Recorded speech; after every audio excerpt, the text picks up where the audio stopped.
6:30 on the dot. Good evening and welcome to Prime TV News. I'm Chamila Gunatilaka. Our story making headlines tonight.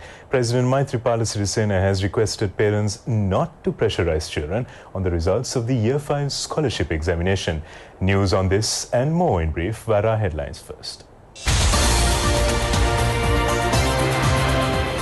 The President requests parents not to pressurize children on the results of the Year 5 scholarship examination.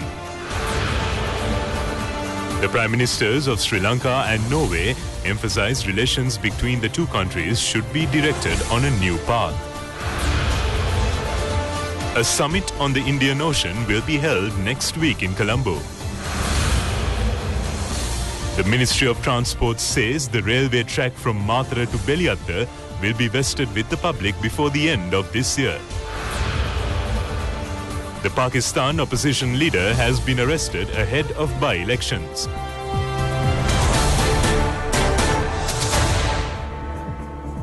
Stunning developments indeed in Pakistan, and we'll turn it in a moment later. And yet, local news first, with the President who has requested parents not to pressurize children on the results of the Year 5 scholarship examination.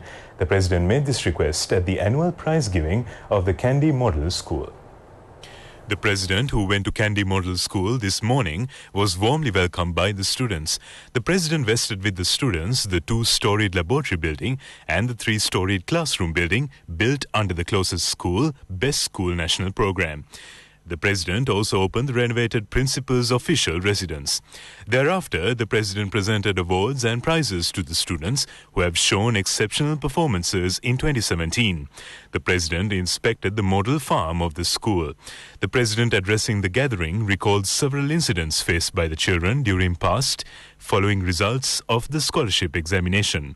He said that all educational officials should pay attention to those incidents.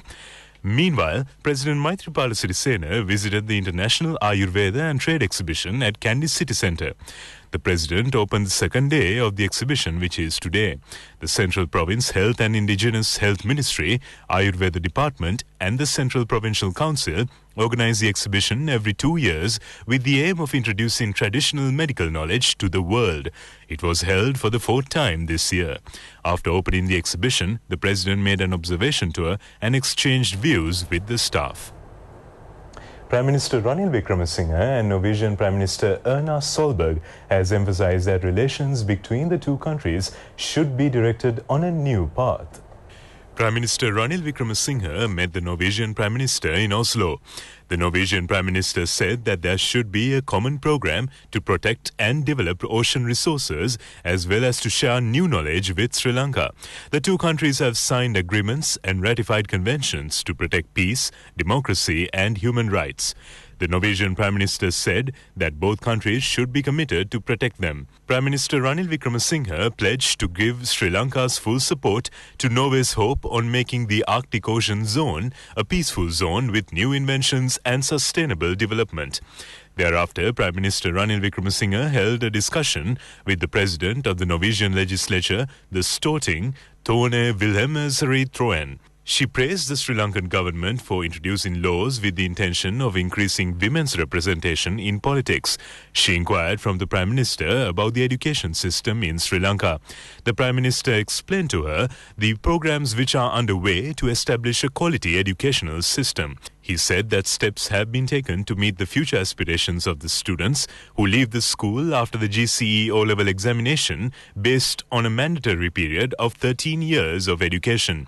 Minister Vijit Vijayamuni Soisa, MPs Hesha Vitanage, Kavinda Jayawardena, Professor Maitri Wickremesinghe, Sri Lanka's ambassador in Norway, Arusha Kure, Prime Minister's Secretary Saman Ekanayake, Prime Minister's Additional Secretary Samanatha Udehette, and the Prime Minister's Special Assistant Sandra Pereira were present on the occasion. The summit under the theme Indian Ocean Defines Our Future will be held on the 11th and 12th of this month at the Temple Trees in Colombo. President Maithripala Sirisena is scheduled to make the inaugural address at the summit on the 11th of this month. Prime Minister Ranil Wickremesinghe will deliver the keynote address of the summit. The UN Special Representatives on Oceans, Peter Thompson, is scheduled to address the summit as well. It has been jointly organized by the Prime Minister's Office, the Foreign Affairs Ministry, Lakshman Kadirgama Institute and the UN's Office on Narcotics and Crime. The Ministry of Transport and Civil Aviation Services says that the 36-kilometre railway track from Mathura to Beliyatta will be vested with the public before the end of this year. The first phase of the rail track from Mathura to Kathragama, which is the track from Mathura to Beliyatta, is scheduled to be vested with the public. The second phase of the project from Beliyatta to Hambantota is 48 kilometers and Hambantota to Kathragama, which is the third phase, is 39 kilometers long. Plans have been drawn up to establish main stations at Kakunadura, Bamaranda, Vaurukannala and Beliyatta. 2 substations will be set up at Piladuwa and Veherena. A flyover of 1 kilometer will be built from Mathura to Kakunadura. Sri Lanka's longest rail tunnel will be built on this line at Nakuttigama. It will be 615 meters long. Another tunnel with a length of 268 meters will be built at Bamaranda on this rail track. The main railway station at Beliyatta has a length of 300 meters and it will have 3 platforms. Underground tunnels will be made for the passengers to move across the platforms of the station. Plans have been drawn up to construct underground tunnels at the 4 main railway stations. The railway track will be built across the Nilvala River.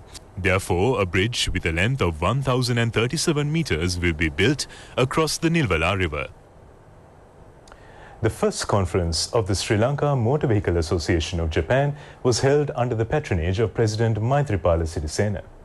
Expressing his views, chairman of the association, Nishantha Migallava, said that all the stakeholders and the customers should get benefits as a result of the conference. Mr. Migallava said that targets could be achieved only through the collective efforts of all the stakeholders. Sri Lankan ambassador in Japan, Dhammika Ganganath Disanayaka, and members of the Sri Lanka Motor Vehicle Association of Japan were present on the occasion. Minister Mahinda Amarveera says that a special program has been launched to create an agricultural resurgence in the country through the Api Wavalai Api Kanne program. The minister said this while attending the inauguration ceremony to set up a 200-acre peanut development zone at Mulathiv, Oddusudan, Muttiyankattu and Ganeshapuram areas. The Agriculture Modernization Project of the Ministry of Agriculture provides funds for the project. 50 million rupees will be spent on the zone. 200 farmers were given agricultural equipment on the occasion. It is estimated that a farmer can get an annual income of more than 400,000 rupees through the peanut development zone in the Mulathiv district. The project has allocated 950 million rupees for the agricultural development activities in the Mulathiv district up to the year 2020. Deputy Ministers Angajan Ramanathan and Kader Mastan were present on the occasion. Minister Patali Champika Ranawaka says that it is humorous to note that former President Mahinda Rajapaksa, who burdened the people with debt, is expressing his views to rebuild the economy. The minister said this during a function at the Giriula area. Minister Patali Champika Ranawaka presided over the ceremony to lay the foundation stone for the new bus stand and multipurpose building in Giriula town. 74 million rupees will be spent on the constructions.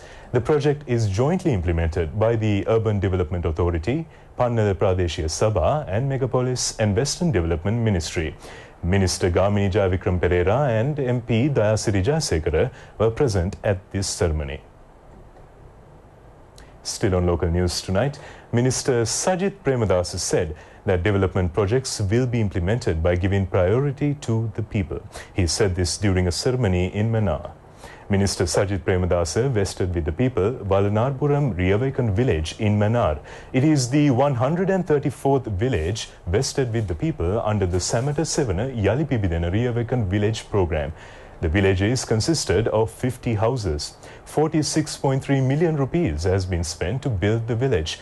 The Viziri housing loans were granted to 300 low-income recipient families in this area.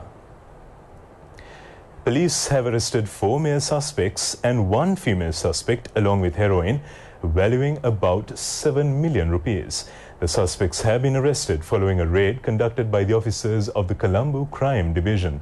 They have detected the heroin suspects were transporting the drugs in 2 three-wheelers and by a motorcycle.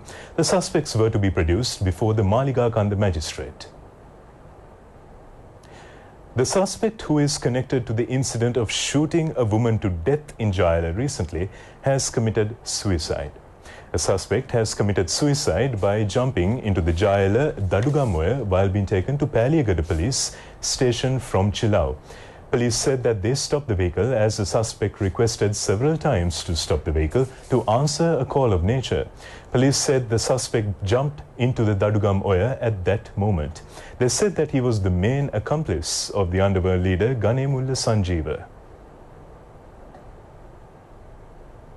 A ceremony to commemorate war heroes was held to coincide with the 30th anniversary of the 6th batch of the Sir John Kotalawala Defence University. The ceremony was held near the war memorial situated close to the Parliament complex. All war heroes in service at present, those who are disabled and those who have made the supreme sacrifice for the country, were paid tributes on this occasion. Members of the war heroes' families and a group of people were present on the occasion. Today is the 4th day of the Educational, Vocational and Career Guidance Exhibition organized under the theme 19 Plus and the Victory Path. The exhibition is held at the Kuliapitiya Central College. The exhibition has been organized to guide the youth to build up their future after GCE advanced level examinations. There are many stalls where the youth can get guidance on education, vocation and career advice. A large number of students visited the exhibition today. Deputy Minister Ashok Abesinghe opened the exhibition today and visited the stores. He emphasized about the development of the country at the ITN studio setup at the exhibition premises. Motorsport action continues tomorrow at the Suzuka Grand Prix in Japan with Hamilton on pole, as does football with Liverpool facing off against Manchester City at Anfield. In the meantime, this brings to a close our news bulletin for today. Prime TV News returns tomorrow. And in the meantime, you can log on to www.itnnews.lk for further information. I'm Shamila Gundaga signing out. Good night.